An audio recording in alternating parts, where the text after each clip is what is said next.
And now, here's your host of Shaping Success, Wes Tankersley. What is up, everyone? Welcome to Shaping Success. I'm host Wes Tankersley, back with Robert Watson. It is Wednesday. We did not have a show Monday. It was Memorial Day, remembering all those people who served. And it's pretty crazy because there's been situations with me that have just Robert and I haven't done this I think it's been 2 weeks. So, it's been 3 if we count like the actual time elapsed. But I have been dealing with a 2-year-old who is terrible twos. Yeah, you've done that twice now, so you've kind of gotten a groove now. Yeah. Right? Oh yeah. Yep. It's pretty crazy. I don't know what to do. I mean, it is what it is, and I'm glad last week we had a conversation. I called you. I'm like, I can't get up. I need my rest. He's getting up. Like last night, he got up twice. He got up at midnight and he got up at 2:30.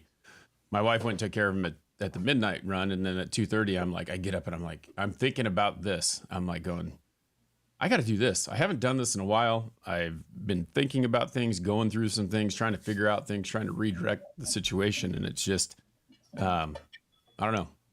I had to get out here this morning, come hell or high water. Yeah, I did the terrible twos 4 times. Yeah. So I kind of by the end of it, I kind of got it down, right? Yeah.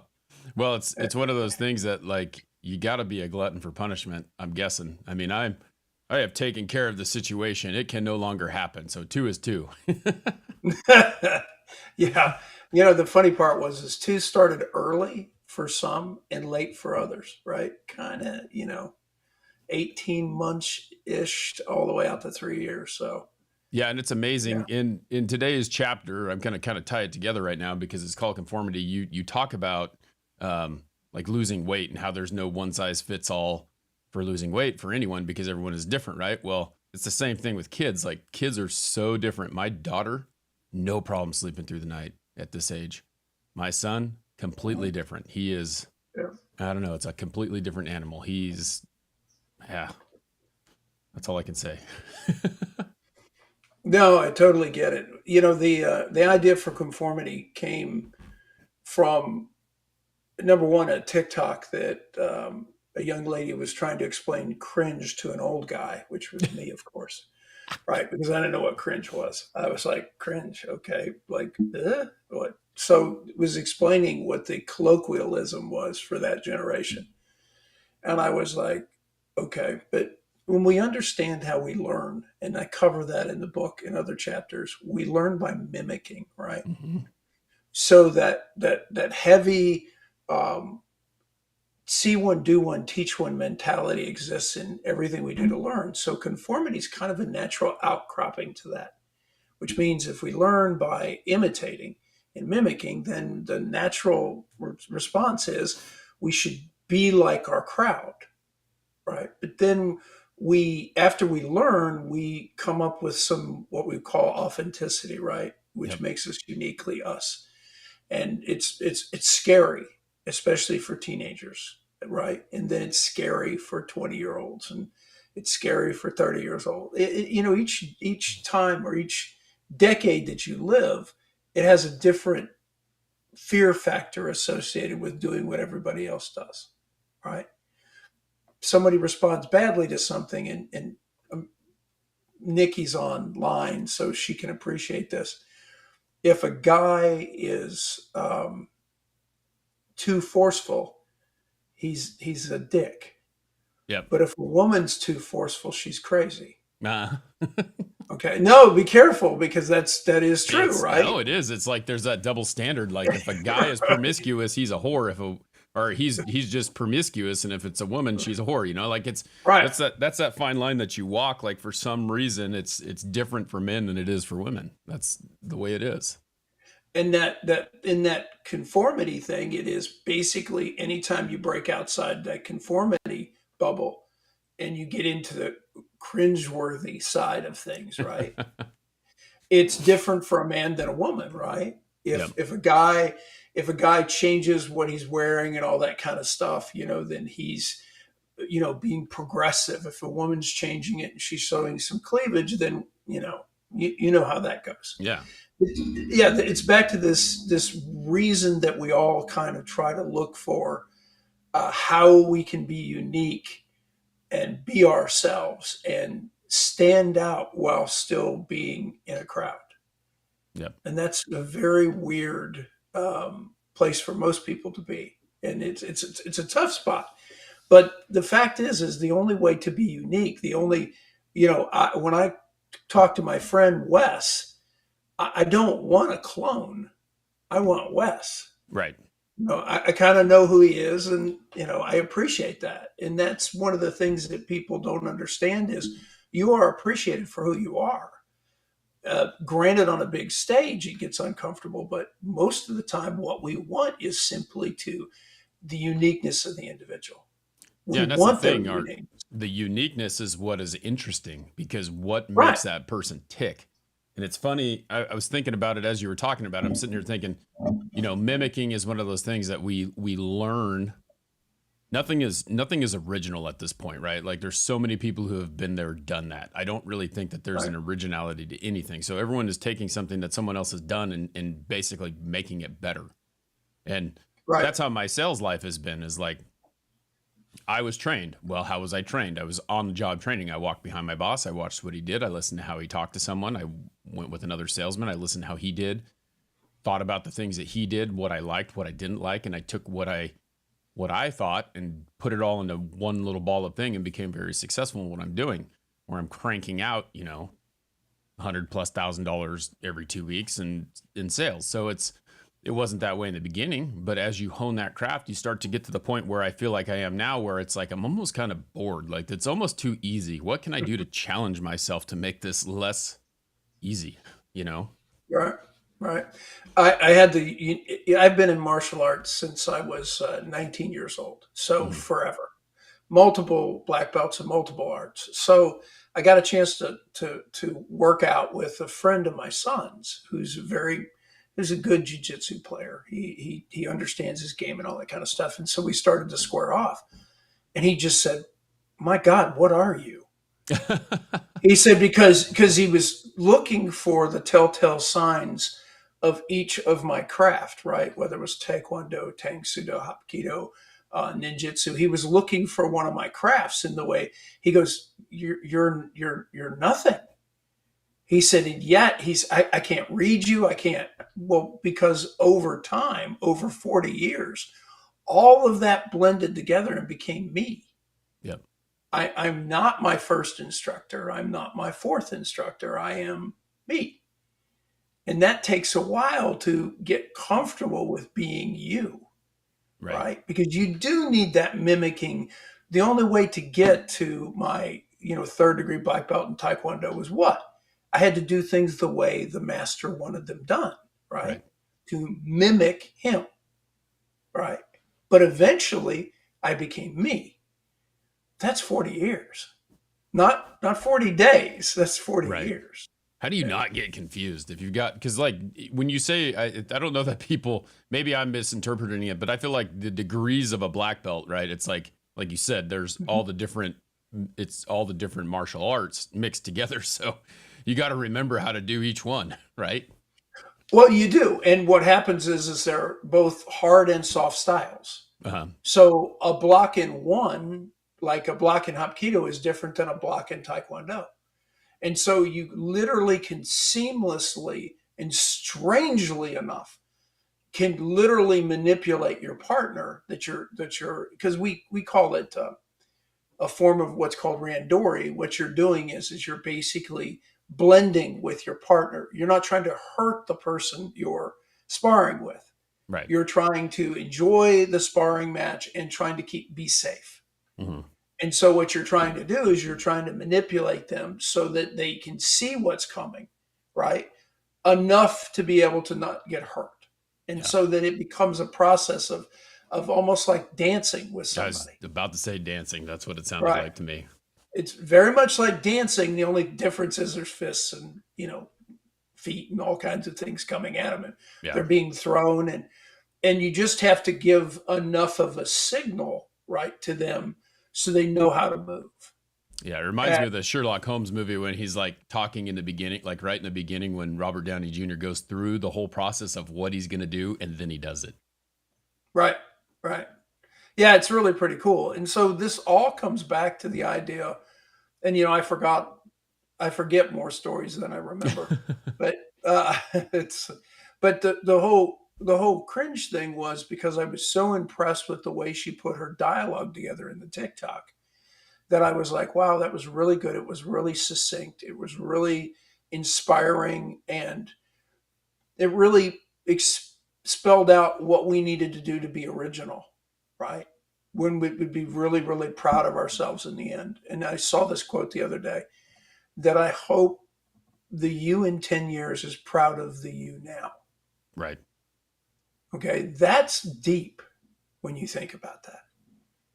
I hope the you in 10 years is proud of the you now, because whatever you're going to be in 10 years starts with the seeds of now.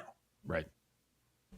Yeah, it's pretty crazy how thinking of that, knowing that, you know, the past isn't what defines you. It's something that can hone you and move you forward to what you are now. Right. Just like you were talking about learning those different types of, you know, karate or whatever, is the fact that you get to the point where whatever you did back then, like the mistakes you made, the things, the successes you had, and all those things are helping you to be who you are now. The 40-year-old me, it's amazing. Like I wish I knew. Like I sit here and I listen to my daughter every single morning as we're going to school tell me about this bully and about how these people pick on her and all this stuff and how she's going to do this and how she's going to do that. And I can't believe he did that and whatever. And I'm like, I wish you knew what I knew now. Like I was listening to Gene Simmons on Adam Carolla the other day and he's like, I don't care. I don't care what people think about me. That's what you don't understand is like, you can have this feeling about me. You can have this say about me, but I don't care. I'm going to do what I do.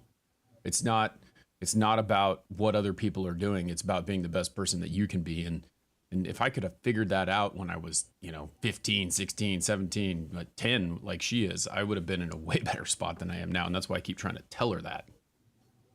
Well, but I mean, thank God she has you telling her that. Remember, a generation ago, that didn't necessarily wasn't part of the equation. Right. A lot of what we get from our parents is kind of live and learn. I mean, if they had dysfunctional parents, then, we're slightly dysfunctional, right? Right. And then we're trying to fix what we think we're deficient on and pass that on to our kids. I learned martial arts because of being bullied, right? Because in essence, you don't necessarily grow up knowing how to fight. Right. Okay. You grow up doing what? You can throw a punch, but not really well. You can take a punch, but usually not very well. Yep. Okay. So you literally need to learn how to fight. Well, my father who raised me was not a fighter. Mm-hmm. So there was nothing he could do to teach me. So what did I do? I showed up to a dojo and I learned how to fight. Right. Okay. And, one of the things about doing that is how was I pressed to do that? I was pressed to do that because of a bully, not bullying me, bullying my friends. Mm-hmm. And I stepped in the middle and I lost. And here's the cool part. This is the last fight I lost. Yeah. Okay. Why? Because I said, you know what? I'm not doing that again. It's funny how like that's one of those things, like when we were growing up, it was something that you could do. Like I'm sitting here talking to my daughter and I'm like, she goes, he just calls me a big, because she's like one of the biggest kids in her class. She is the biggest kid in her class. Like she's super tall. You walk into her classroom and you see her and she's probably like a foot taller than all the kids in her class, but she also is a little bit on the bigger side as far as weight goes. I wouldn't call her overweight, but she just is bigger. And like that, she's at that awkward stage because that's where 10-year-olds are, right? Like you get a little bit of that body fat.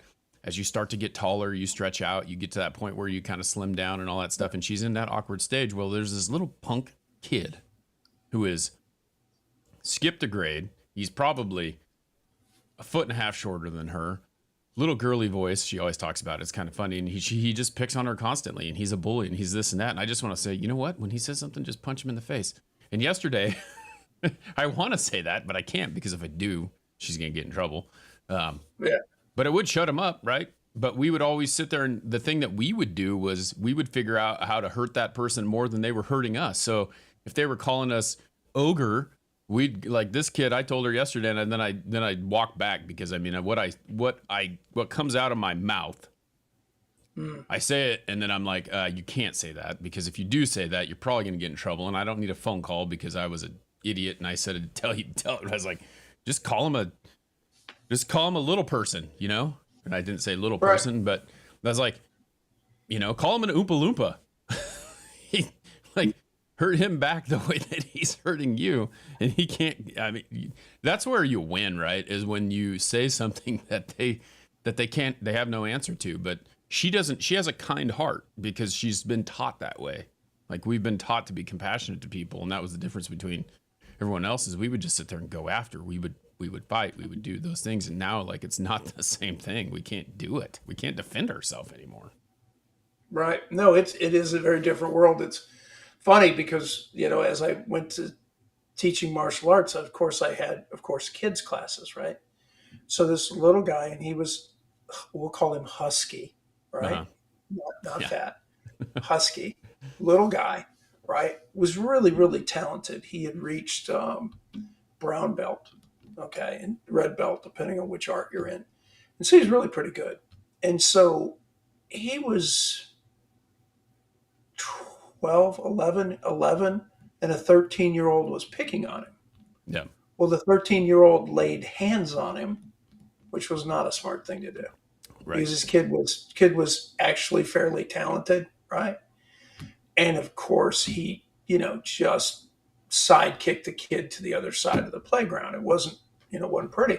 So the principal comes in to the dojo, and I'm there because I'm kind of his instructor. And the principal's like, well, da da da da da da. And I said, hold on a second.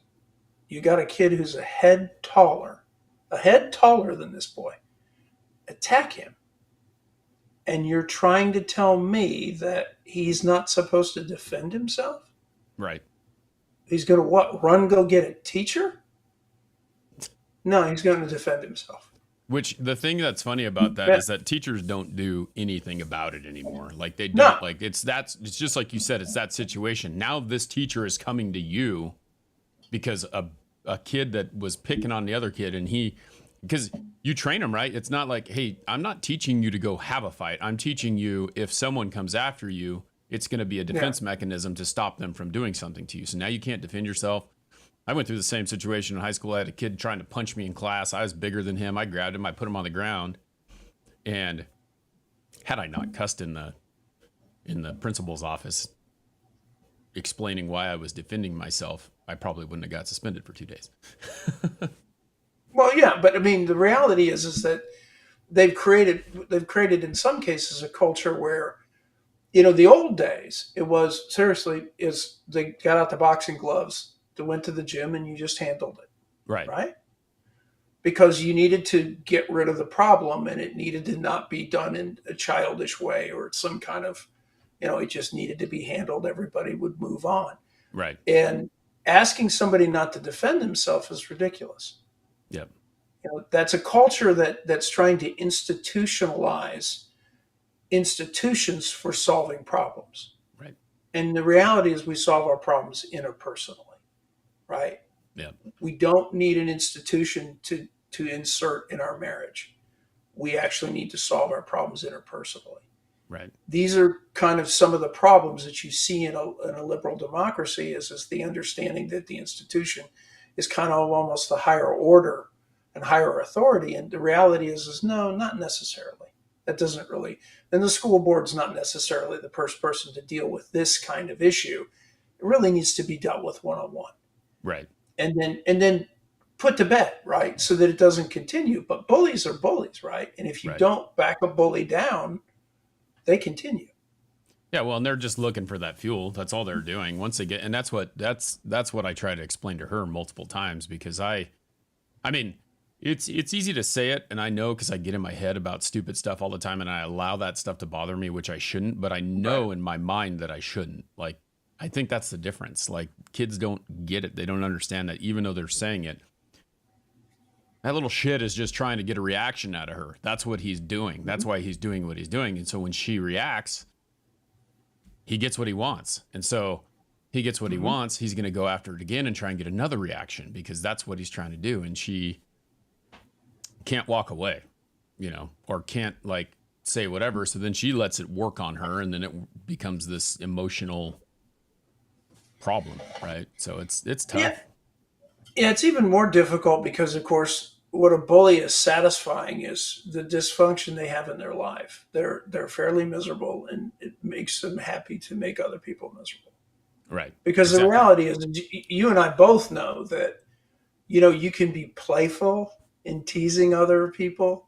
When we know playful is the kind of thing that endears us to other people, right? When we make jokes about people and stuff, but we do it in such a way as to be endearing and that they know that they're part of the pack because we pick on them a little bit, right? Right. Yeah. That's the difference between somebody wanting to do something in a playful and somebody doing something that's malicious, right? That is doing nothing but to bring pain because they have so much pain in their own life. Right, exactly. And that's what I keep telling him. He's so sad about the fact that he's 4 foot tall and she's 5'5". It's like, this is the problem. So now he's going to try and find a way to take the attention off himself being so small when he's standing around this person who's much bigger than him. And those little kids, you know this as well. I think we've had this conversation before, but like, we're both big dudes when we were, like when I was a freshman in high school, I was 6'1". So I was already 2 inches away from my full size when I was a freshman.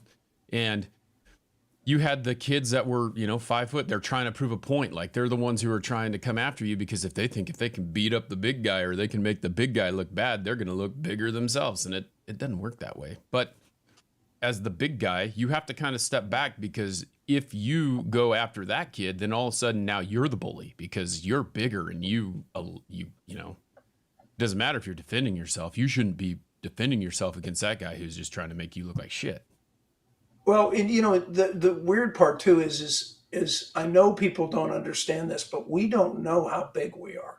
Mm-hmm. We've lived like this. So when I graduated from one of my master's program, I go into another one here shortly, but I graduated on the 9th of May. Well, I had to walk across the stage, right? Yep. And it was a private ceremony in the college, not the big ceremony. So I stand up to walk across the stage. My son films it. I forget how big I am. Well, let's just say that the dean is like 5'8", right? So I go up to him and I am naturally hunched over, right, to just be on the same level with him as I give a smile and all that kind of stuff. But I just loom over him size-wise. And I don't think about that because I'm just trying to be, myself. Right. But the differential in the video is daunting, right? But we don't think that way. We don't think in terms of What I think is funny, like I was thinking about that because the last book that I was listening to, because I'm on this athlete kick. I was listening to Michael Jordan's book, and then I just listened to Shaquille O'Neal's, and he was talking about being a 7-footer, and I'm sitting there going, 7 foot isn't that tall. Like if you're 6'3", 7 foot isn't that tall. But then again, when that 7-footer is standing next to you, it's a different story. Then you realize how small you are. Well, I mean, I'm 6'5". When a guy standing next to me is 6'10", just 5 inches, right? Yeah. Which everybody thinks is nothing. No, it's pretty large. Yeah. When you're that 5 inches, you kind of look up and go, damn. Yeah. Yeah. I can only imagine what my wife thinks. She's 5'5", so I stand next to her and it's like, I tried to walk on as a college basketball player, right? And so I was 6'5" when I tried to walk on, and I was talented, like a talented second-tier player, not a talented first-tier player, right? I would have been a 6th or 7th guy, right? And that would have been the best. Yep. But on that day, I got out there and I was playing against a guy who happened to be 6'10". That's why I remember the story so much. Right. And so he lifts his arms up in the air, right? And I went, where'd the basket go? Didn't touch the thing. No, but the funny part is that the first possession down there, I reversed on him and dunked on him. Oh shit. That was a huge error, right? Yeah, because now he knows. Oh no, now he's just mad. Yeah. And so and the weird part, this was before the pros were playing the Olympics. And so the guy I was playing against went to the Olympics. Oh man. He was really good. And let's just say that, I didn't get anywhere close to the basket after that. Yeah, that's it. Like, that's the end of that. Oh yeah. You embarrass me? Okay. Now I got it's something for you.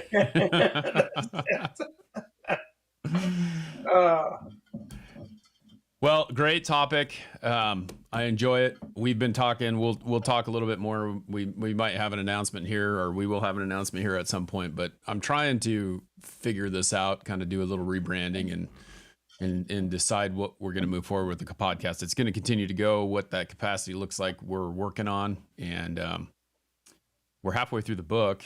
Conformity is page 101, and there's some 225 pages. We're almost halfway through. We're getting there. Yep.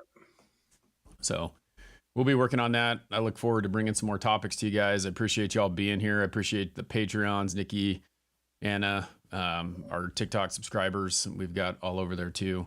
We're going to try and figure out a way to do this on TikTok, because it's a little bit difficult when there's two people, and Ecamm doesn't allow you to stream to TikTok, and TikTok's kind of like it's its own thing. So, but we keep posting them over there. Robert, look forward to catching up with you next week. Have a great day. Appreciate it. Have a wonderful one. All right. We'll talk to everyone soon. Until next time, I challenge you to find the shape of your success.